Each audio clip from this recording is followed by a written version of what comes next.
à tous, on se retrouve aujourd'hui à Montpellier et plus précisément sur la commune de Lattes pour aller visiter ensemble avec Jean-Pierre Brice, spécialiste local des Tuskegee et surtout des crashs de Gordon, Joseph Evans Gordon et Richard Macon.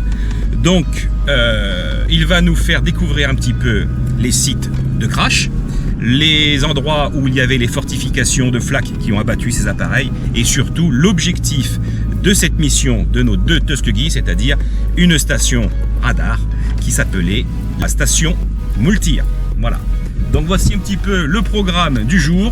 On se laisse guider avec Monsieur Brice, notre guide du jour. C'est parti pour ce nouveau reportage des Tuskegee en Provence. Allez, c'est parti.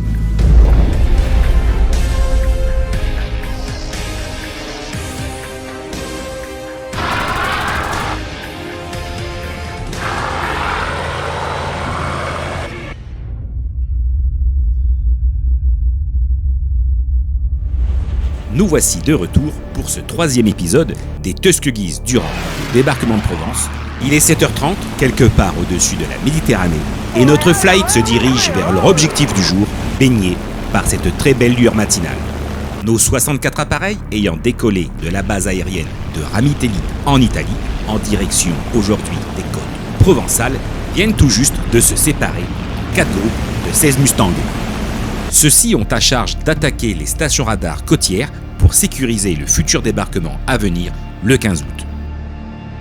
Dans cet épisode, nous allons découvrir le destin tragique de deux hommes, Joseph Evans Gordon et Richard Douglas Macon. Ces deux pilotes du 332e Fighter Group, unité entièrement ségrégée de pilotes tous d'origine afro-américaine, font partie du 99e Fighter Squadron qui ont pour objectif aujourd'hui l'attaque de la station radar sur la commune de Lattes, appelée la station Moultir. Ce nom d'animal, en allemand, est attribué à toutes les stations radars de la Luftwaffe. Le fonctionnement est très simple, il suffit de prendre la première lettre de la ville la plus proche et la plus importante en termes de taille et ensuite d'y attribuer un nom d'animal. Donc pour ici, la ville la plus proche sera Montpellier, M, ça donnera le nom de Moultir, la mule. Nos chasseurs vont devoir attaquer leur objectif uniquement avec leurs 4 mitrailleuses de bord, c'est ce que l'on appelle la technique du strafing. Ils vont pour cela se constituer en binôme d'assaut pour attaquer leur objectif par vague. À l'approche des côtes et afin d'être indétectables des radars qu'ils doivent attaquer aujourd'hui, ils vont finir leur approche en vue de leur cible en volant à 15 mètres d'altitude au ras de l'eau. Et forcément, cette attaque ne va pas se dérouler exactement comme prévu. C'est ce que nous allons découvrir pas à pas au fur et à mesure de ce reportage. Alors nous voici pour ce reportage sur justement Macon et Joseph Evans Gordon. Alors on va se laisser guider par Jean-Pierre Brice qui va un petit peu nous raconter comment se sont déroulés en fait les crashs, mais surtout comment il a eu les éléments. Alors l'intérêt de se trouver ici en centre-ville, sur ce site où il reste quelques rails de train que vous voyez ici, à l'intérieur du rond-point. Je crois, si je ne m'abuse, Jean-Pierre, tu viens de m'expliquer que juste derrière moi, il y avait la gare. Voilà, il y avait la gare contre les Platanes, et là où je me trouve, on a remis les rails. Là, ça, ce sont des rails, ça, alors, du coup. Voilà. Ah d'accord. Et on est exactement à l'emplacement des rails de l'époque. Effectivement, on les voit, Voilà. on les devine, hein, parce que en les voyant comme ça, on s'en rendait pas du tout compte que c'était des rails de train. Donc la voie de chemin de fer est Et la voie de chemin de fer a existé entre Montpellier et Palavas, le petit train de Palavas, célèbre par Dubourg et ses dessins humoristiques, de 1872 à 1968. Et en 1968, à cause des bus en particulier et de la voiture, ça a été supprimé. Alors, c'est bien dommage. Que tu m'expliquais, l'intérêt d'être ici sur ce site d'une gare, eh bien en fait, c'est que nous sommes sur le site où il y avait un témoin direct. Voilà. Alors, et le nom de cette... Donc ici, j'ai rencontré la fille du garde-barrière de l'époque. La fille s'appelait Jeanne de Duré. C'est des gens qui sont décédés, ça? Et elle est décédée il y a 4 ans à peu près. Moi, je l'ai interviewée il y a 8 ans à peu près parce que je connais bien. C'est le seul si on peut en parler comme ça, à avoir gardé la mémoire de ce témoignage de l'époque et d'un témoin direct du crash. C'est le seul témoin qu'on ait trouvé. On a cherché à l'époque un peu quelques témoins du crash de Gordon, de Macon. Pour Gordon, j'ai au moins 2 témoins. Mais pour Mâcon, j'ai que celui-là. D'accord. Mais elle est claire. Alors qu'est-ce qu'elle a vu cette personne? Alors, elle était à côté de sa barrière, qui est vue sur le bout des rails, là. Parce que son père, qui était lui le garde-barrière, transportait des plis pour les Allemands à Montpellier, il n'était pas là. Donc elle descendait pour fermer la barrière parce qu'un train arrivait. Elle a entendu tous les mitraillages là-bas.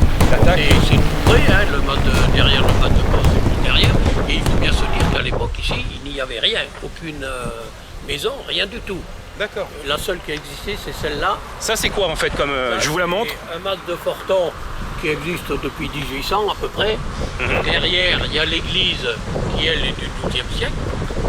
Et la gare est terminée. D'accord. En 1944, il n'y avait rien d'autre ici. Ah, je me doute bien, c'est agricole. Et oui, donc elle voyait le Mas 9 où va tomber l'avion de Mâcon. Elle le voyait là-haut, les mâts de Cosse.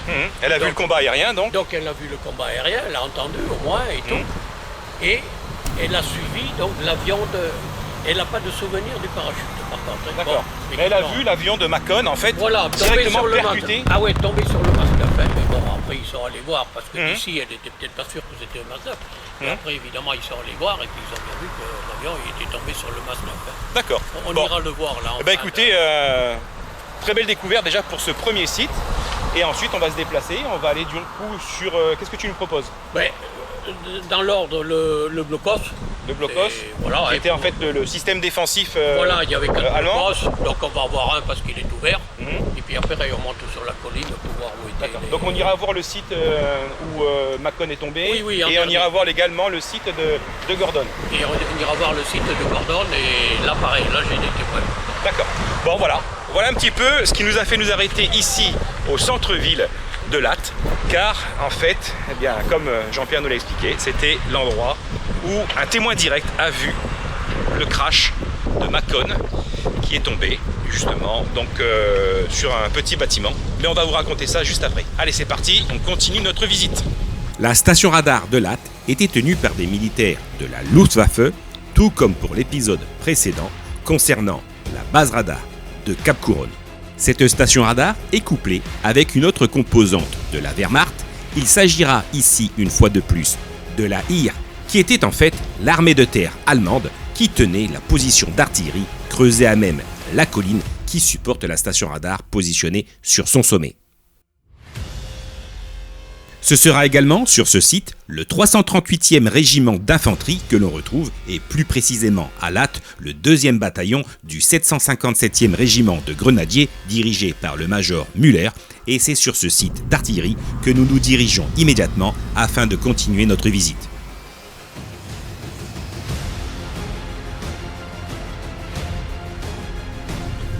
Alors ici on est en train de se garer en fait, et dans une espèce de petite plaine, il y a une petite colline qui tranche véritablement avec la plaine bien plate. C'est le seul endroit un petit peu qui fait un promontoire un petit peu en 14 hauteur. mètres d'altitude à peu près. Hein. Voilà, donc et c'est ici que les Allemands avaient établi un système défensif. 4 blocos. 4 blocos, ils étaient équipés avec des canons, je suppose. De 75. Canons de 75. Ouais. Il y avait de l'anti-aérien ou pas? Oui, les Tobruk là, et on a ici il y en a un qui sera remis en état. Il a été muré après la guerre pour qu'il n'y ait pas d'accident. Celui-là qui est le plus intéressant va être remis en état, servira à des expositions. Nous évidemment on veut qu'il y ait une exposition sur les Tuskegee. Mais pour l'instant il est muré. Est-ce que ce système défensif défendait la station radar Moultir qui est juste derrière? Non, il était pour l'aéroport de Fréjorgue qui est juste à côté. D'accord. Et c'était un aéroport assez important pour les Allemands à l'époque. Et c'était. Ok. Donc ces blocos ne sont pas forcément liés à nos attaques de Tuskegee sur la région lattoise, mais en tout cas, ils font preuve de vestiges de l'occupation allemande, et c'est pour ça qu'on va aller les voir immédiatement, ce qui reste un petit peu en termes de système de défense du secteur, parce que même s'il ne reste plus rien, c'est ça un petit peu ce qui est gênant sur ce site, c'est qu'il reste très peu de vestiges de la Seconde Guerre mondiale. Alors du coup, on se contente des quelques blocos qu'il subsiste pour voir un petit peu que l'occupation était bien présente ici. Allez, c'est parti, on voit le blocos.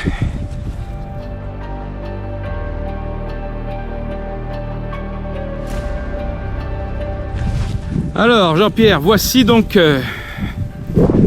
un blocos, voilà, avec on va rentrer par là après. Ici le canon de 75, donc tu dis, qui sortait à l'époque. C'est un canon de 75. Bon, bien entendu, tous ces sites sont bien entendu squattés, hein, et ils ont été mais on va y rentrer. Martyrisés par... Ouais, bon bref.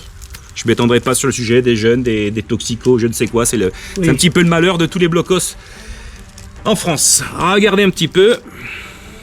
Voilà.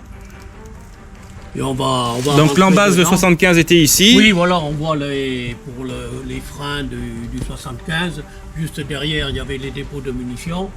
Et puis le couloir qui servait de repos, où il y avait les lits, les tables à manger, le ravitaillement, les choses. Alors le canon, en fait, là, il défend. Il tirait comme ça. Donc l'accès vers Montpellier passait là-bas. À l'époque, d'ici et surtout de l'autre blocos, on pouvait tirer au-delà du Lez qui est en... Le côté stratégique, c'est qu'ici, c'est un lieu de passage, c'est ça? C'est un lieu de passage entre la plage et Montpellier. Et à l'époque, en fait, je suppose que l'axe principal passe ici, et du coup, s'ils s'embêtent à construire ce genre de défense, voilà, c'est parce qu'il y a deux accès. C'est le principal pour atteindre Fréjorgues depuis l'ouest, c'est la route qui est là maintenant. D'accord. À l'époque, bon, c'était pas une route, mais c'était l'accès déjà principal, donc avec deux blocos. On fait le tour et on voit un petit peu ce qu'il y a à l'intérieur, vite fait. Bon, je vous garantis pas. Non, c'est pourri, c'est abîmé, mais bon, on va voir un petit peu comment ça se présente à l'intérieur quand même, malgré tout. Allez, go. Je vais essayer d'éclairer un peu. Montre-nous un petit peu ce blocos qui est devenu un squat. La lampe, bon, elle est naze. Tiens, je m'en doutais qu'elle était naze, mais elle est plus que naze. Mais bon,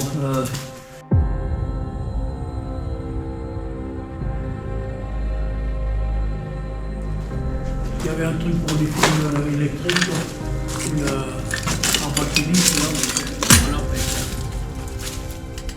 Ah là, il y a les accès. Des gaz, hein.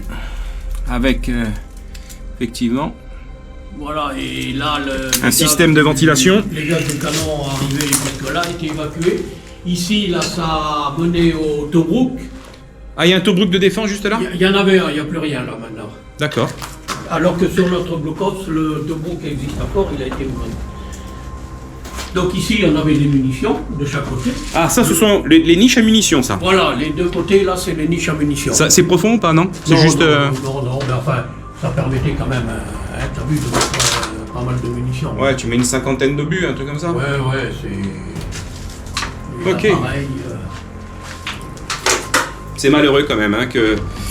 Bon, on va pas faire des redites, mais... Voilà, le truc d'évacuation, le gaz du canon, donc le tube du canon venait ici, hein, c'est... En fait, ces bouches d'aération, là, tu dis que quand le canon tire et qu'il y a des explosions... Voilà, ils aspiraient l'air vers l'extérieur.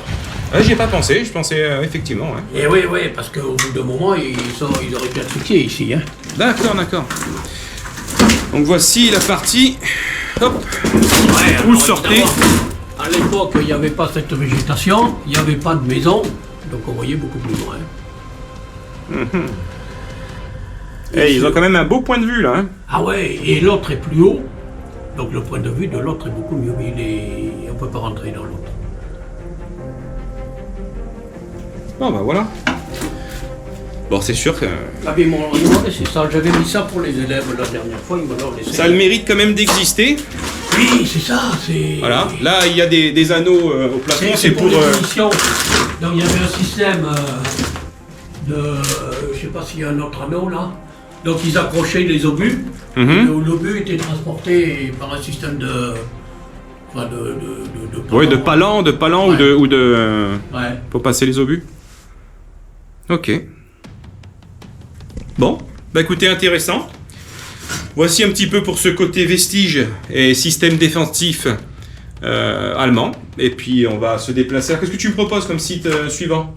Le prochain, c'est la Stèle, si tu veux. La Stèle, on va aller... donc en fait, on suit en fait tout un périple qui est rationnel en fait en termes de déplacement. Voilà. Et là, on va donc passer devant la stèle mémoriale où Monsieur Jean-Pierre Brice, avec une délégation. On a fait une belle cérémonie. 2011 2011, ouais. 2011, avec Nicolas Courtine, eh bien, il y a eu l'occasion de faire une très belle cérémonie.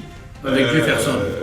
Et Jefferson, effectivement. Je vous mets immédiatement la photo dans le film, vous allez voir. Jefferson était encore vivant et s'était déplacé en France. Il avait eu l'occasion de venir se recueillir sur le site de crash de ses deux collègues de l'attaque du 12 août 44.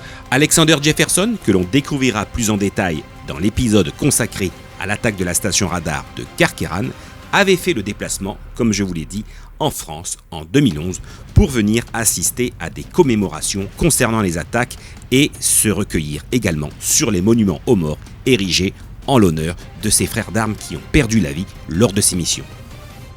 Ces stèles sont souvent créées sous l'impulsion de passionnés d'histoire dont nous avons l'honneur de faire partie, mais également de façon à pouvoir entretenir le devoir de mémoire afin de ne pas oublier les sacrifices endurés par ces hommes venus de si loin pour nous libérer. Pour ce qui nous concerne, avec Nicolas Courtine, nous sommes convaincus qu'en complément de ces stèles de béton, ce type de reportage et ce nouveau moyen plus ludique de communication au travers des réseaux sociaux est un moyen plus adapté de transmettre cette histoire et de ne pas oublier notre histoire commune. Allez, dirigeons-nous immédiatement vers le cimetière de Latte pour découvrir et surtout se recueillir sur cette fameuse stèle. Bourdon n'a pas été enterré dans ce cimetière, il a été enterré dans l'ancien cimetière qui était au centre-ville. D'accord.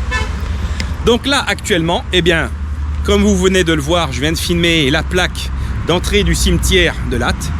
Et l'intérêt de venir ici, eh bien, c'est comme nous l'expliquait Jean-Pierre tout à l'heure, c'est l'occasion de se recueillir. Et ici, c'est le seul endroit où il y a eu une plaque de confectionnée. Alors, pour ici, la seule victime officielle, eh bien, c'est Gordon qui est décédé. Hein. Macon en réchappe, bien entendu. Mais au moins, c'est la seule plaque dans la région méditerranéenne destinée aux Tuskegee. Donc, vous l'avez inauguré en 2011, tu irais utiliser ça septembre 2011. En présence de Jefferson. Donc, Jefferson, le consul de Marseille, Charles, et puis 2 pilotes de Vietnam. D'accord.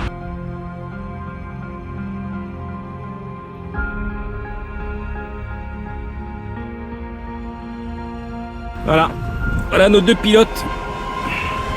On n'a pas voulu les séparer comme ils étaient tombés tous les deux ici. Hein. Le symbole du 99e Fighter Squadron. Ils appartiennent à la 15e Air Force et ils font partie du 332e Fighter Group. Voilà, le groupe et le squadron dans l'entité de la 15e Air Force. 15e Air Force qui est principalement déployée pour le théâtre méditerranéen. C'est la 8e Air Force qui s'occupera de la partie Manche Atlantique. Voilà. En tout cas, cette plaque a le mérite d'exister. Et avec Nico, on se bat pour essayer de faire le même type de plaque pour malheureusement la disparition en mer du reportage précédent sur Langdon Elmer Johnson, puisque ni son avion, je vous rappelle, si vous n'avez pas vu le reportage, regardez-le, ni son avion a été retrouvé, ni son corps. Sa famille est toujours en deuil aux États-Unis et n'a toujours pas récupéré voilà, au moins une info ou quoi que ce soit au-delà du corps, parce que le corps il n'existe plus, mais ils n'ont jamais eu véritablement de certitude d'où il était tombé, et ça c'est malheureux. Et nous on se bat depuis des années pour essayer de faire une plaque face à la mer, un petit peu de ce type-là, qui serait là pour la mémoire de ces Américains, de cette superbe unité d'Afro-Américains, la seule des États-Unis de la Seconde Guerre mondiale ayant combattu eh bien, en France et chez nous, sur la partie méditerranéenne.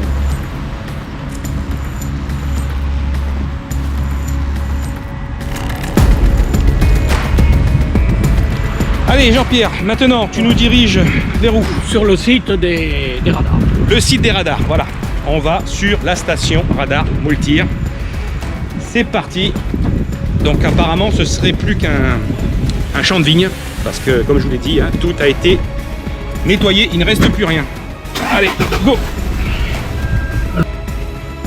Nos binômes en approchent sur leur objectif, vole en direction de la station radar qui n'est pour une fois pas située directement sur le littoral comme les autres stations, mais celle-ci se trouve sur un petit plateau en hauteur, le seul sommet d'une colline de ce secteur.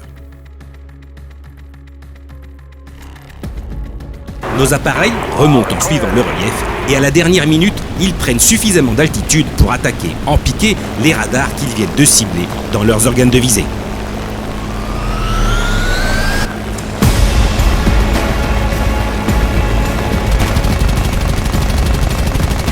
Le premier binôme d'assaut est constitué du second lieutenant Joseph Evans Gordon, suivi juste quelques mètres derrière lui du second lieutenant Richard Douglas Macon. Et derrière eux se prépare déjà la seconde passe de tir avec un autre binôme qui s'apprête également à attaquer les radars.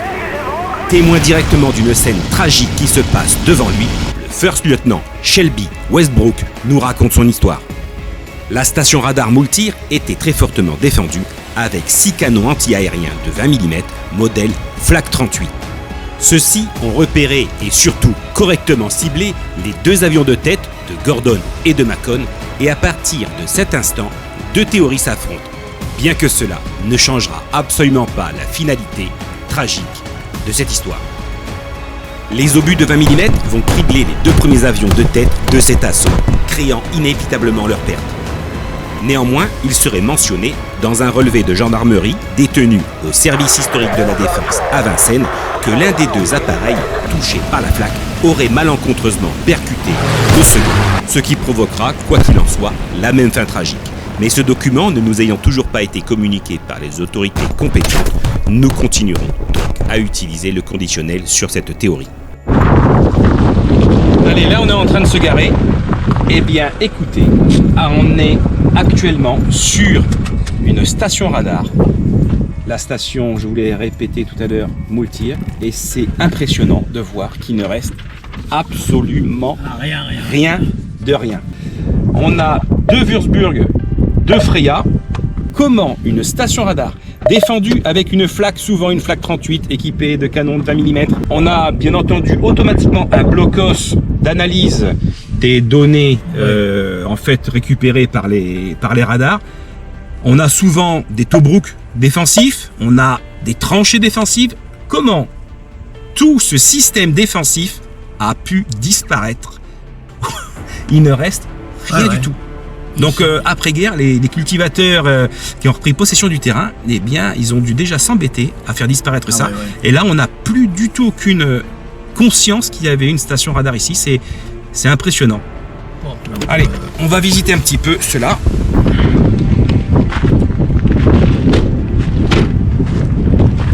Voilà ce qu'il reste. Un vignoble énorme. Alors là, t'as pas eu de témoignage de personnes qui se rappelaient comment c'était positionné, ni quoi que ce soit? Rien. On reporte les lieux exactement, on est là. Donc là, il y a un Freya. Donc là, c'est ce qu'on voit devant nous. C'est le MAS. C'est le MAS. Alors dans ce MAS, tu disais qu'il y avait les Allemands qui avaient lieu domicile. Durant l'occupation, pour le logement, les Allemands allaient au plus simple en réquisitionnant les habitations à proximité immédiate de leur base pour y loger leur personnel. Parce qu'il faut quand même héberger les servants des canons de 75 de l'abus de tout à l'heure, cette station radar qui mobilise aussi pas mal de monde. Donc oui, ici dans les logements, voilà, qui sont juste dans les fermes. Juste à gauche, là, on voit encore le soubassement où étaient des casernements provisoires. Mais donc il y avait beaucoup de troupes qui vivaient là-bas. Ici, enterrés, il y a des chiffres qui donnent 150 hommes en permanence qui étaient là. Ça m'étonne pas. Pour les radars, les calculs, enfin tout une vie courante. Le MAS qui est derrière le MAS de courant, c'était surtout là où il y avait l'état-major. D'accord. Concernant notre station radar, elle était contrôlée par 154 militaires de la 2e compagnie du 51e Luftland Christian Regiment de la Luftwaffe.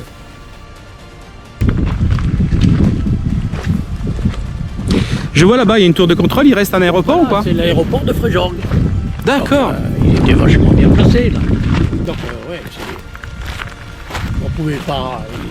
Ceux qui se sont installés là, ils ont réfléchi avant de s'installer. On pouvait pas être mieux installé. Hein. Je vous place les photos d'époque dans le reportage, comme ça vous pouvez un petit peu vous inspirer de l'endroit où l'on se trouve actuellement et avoir un petit peu une imagination de comment c'était, parce que là, à part vous montrer des vignes, je ne sais pas quoi vous montrer. En tout cas, on voit bien là-bas la mer. Ah oui, oui, la mer, belle vue sur la mer. derrière le château d'eau. C'est quelle ville là-bas?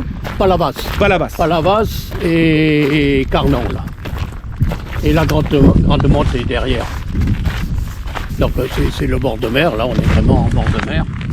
Donc, il y avait un Freya qui était là, un autre qui était juste à côté, et les deux Vurburs étaient un là-bas, un ici.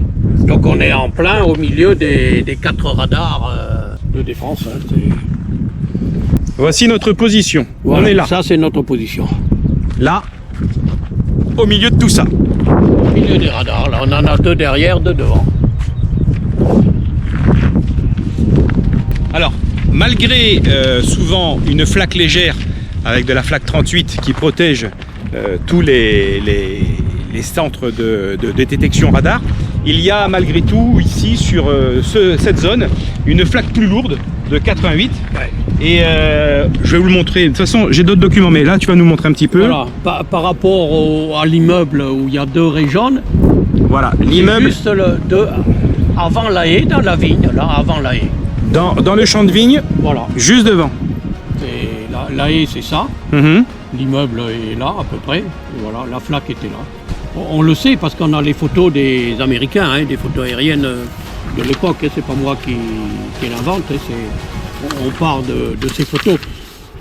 C'est qu'ils arrivent de l'axe de la mer. Voilà, ils arrivent quasiment du château d'eau. Ils ont toujours la même technique, ils volent à 15 mètres au ras des vagues, Voilà. Ils sont sous la couverture radar. Ouais. En plus, nous ici, on est sur un point haut qui domine un petit peu, donc ils sont indétectables. Et à la dernière minute, et comme vous le voyez sur les illustrations en images de synthèse, ils prennent de l'altitude, ils montent, ils descendent en chandelle en frappant. Les 4 mitrailleuses de calibre 50, plein régime, ils envoient tout ce qu'ils peuvent sur les radars. Là, la flaque illumine carrément le ciel. Et du coup, Gordon est dans l'axe. Vraiment, ça fait 6h midi. Et bing, regardez, il va tomber 1300 mètres d'ici. là-bas, au niveau du château d'eau. Donc on est vraiment sur un axe tout droit. Il s'est fait vraiment pulvériser. Il a subi peut-être des... Oui, ça aurait dû être le poids mort qui est allé tomber. Je pense que même il devait être même peut-être déjà mort à l'intérieur du cockpit quand il s'est fait C'est ça, tout. Il a été touché par la flaque. Et du coup, ouais. lui, il tape en frontal le site. Regardez, on a encore un avion qui nous passe au-dessus de la tête, vous voyez.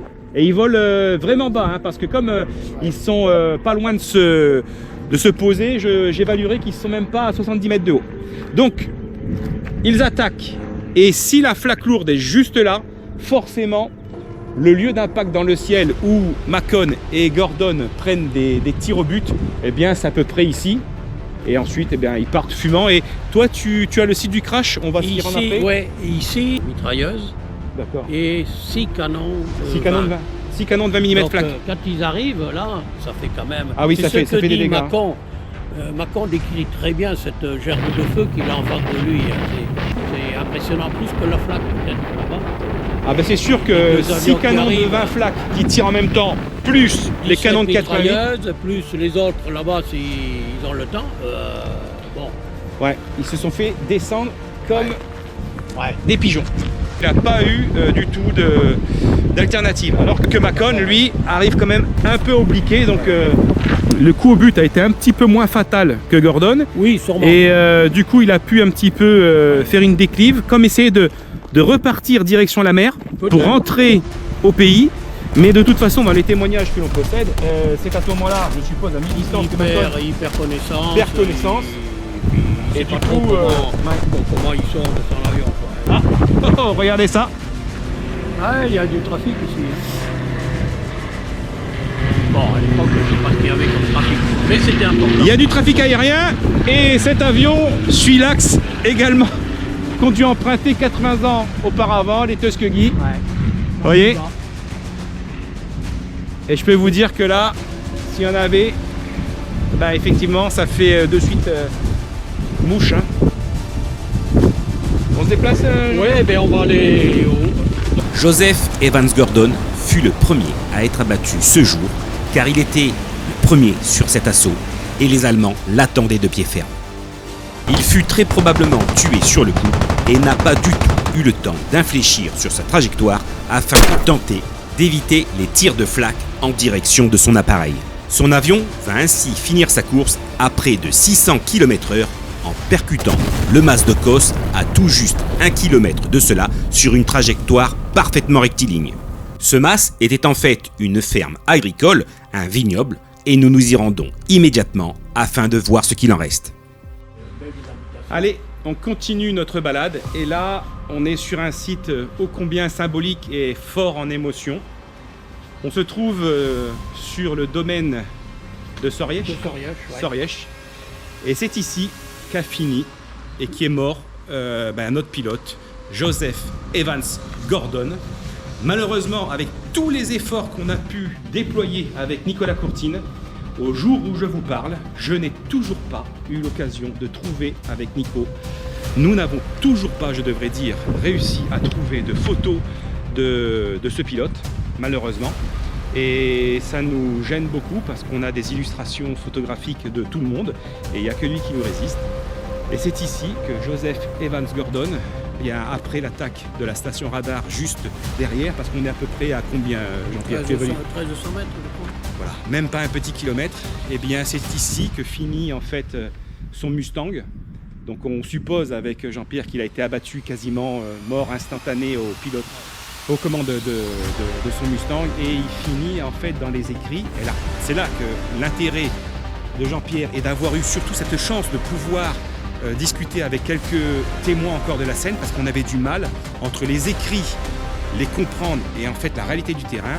Nous on sait, là dans les écrits, je me répète, excusez-moi, l'avion tombe dans une fosse. Alors vous me direz, une fosse c'est quoi? Moi de suite j'ai pensé à une fosse à purin ou une fosse avec des grappes de raisin qui traînent. Bon, on ne savait pas trop. Et c'est là du coup que toi tu as réussi à creuser et à avoir l'info. On a eu deux témoins. Le premier témoin,